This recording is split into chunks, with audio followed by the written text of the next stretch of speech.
Renato Brunetta, Adriano Paroli, Lorena Milanato da Venezia e Michele Zuin giocano in casa a Padova, Eleonora Mosco e Nicola Lodi, seduti l'uno accanto all'altra.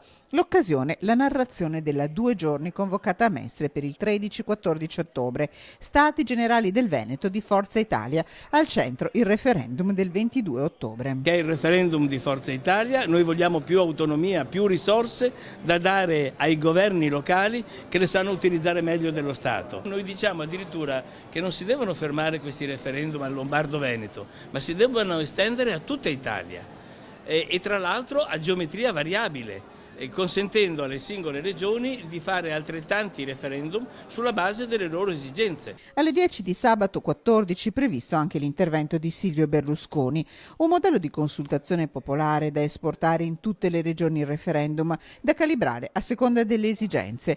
Dove l'autonomia locale funziona, più margine alla regione, dove invece arranca spazio allo Stato. L'occasione per ribadire a chiare lettere all'alleato Lega Nord quale sia il ruolo della compagine azzurra. La nuova Forza Italia si candida ad essere il centro della vita politica in questa regione, ma soprattutto la forza governante e determinante nel centrodestra.